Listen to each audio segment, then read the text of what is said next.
रामेश्वर गटकाळ यांची गटकाळ करिअर अकादमी स्पर्धा परीक्षा मार्गदर्शन केंद्र, सातोना रोड, सेलू.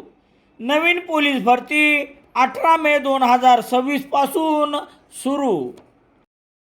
सेलू शहरातील गायत्रीनगरमधील आदित्य मिलिंद प्रधान याच्या 16 एप्रिल 2026 रोजी मध्यरात्री झालेल्या खून प्रकरणातील मुख्य आरोपी अशोक पांडुरंग पाईकराव यास तातडीने अटक करण्यात यावी या मागणीसाठी बुधवार 27 मे रोजी उपविभागीय पोलीस अधिकारी यांच्या कार्यालयासमोर आमरण उपोषण प्रधान कुटुंबियाच्या वतीने करण्यात येणार होते.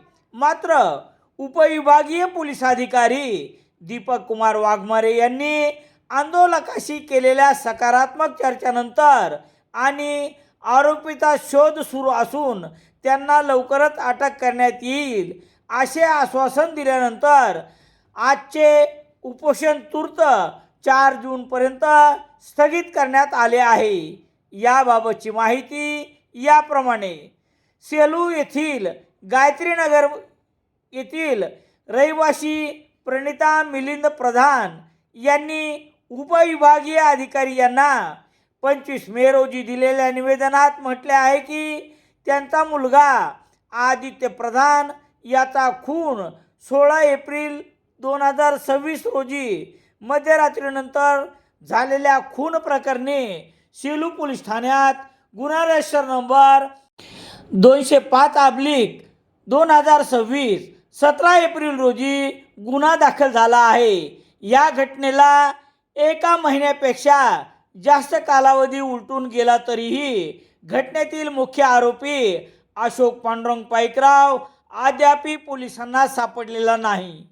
सेलू पोलिसांकडून अटक करण्यासाठी आजपर्यंत केलेले सर्व प्रयत्न निष्फळ ठरलेले आहेत.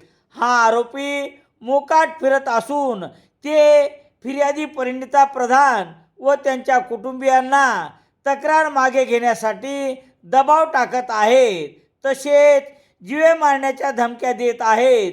यामुळे त्याच्या जीवाला धोका निर्माण झाला आहे अशी मागणीही या निवेदनात करण्यात आली आहे. या सर्व मागणीकडे लक्ष वेधण्यासाठी प्रणिता प्रधान व त्यांच्या सहकार्यांनी आमरण उपोषणाचा इशारा दिला होता. आंदोलनस्थळी तणाव निर्माण होऊ नये म्हणून उपविभागीय पोलीस अधिकारी दीपक कुमार वाघमारे यांनी स्वतः आंदोलकाची भेट घेतली. पोलीस प्रशासन या प्रकरणाचा कसून तपास करत असून आरोपींना लवकरात लवकर बेड्या ठोकल्या जातील अशी ग्वाही दिली.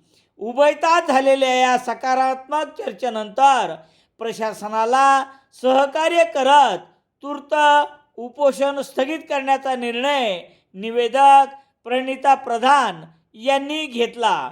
या प्रकरणी लवकरच कार्यवाही न झाल्यास कोणत्याही प्रकारची सूचना न देता 5 जूनपासून या कार्यालयासमोर पुन्हा तीव्र आंदोलन छेडण्याचा इशाराही पीडित कुटुंबियांनी यावेळी दिला आहे.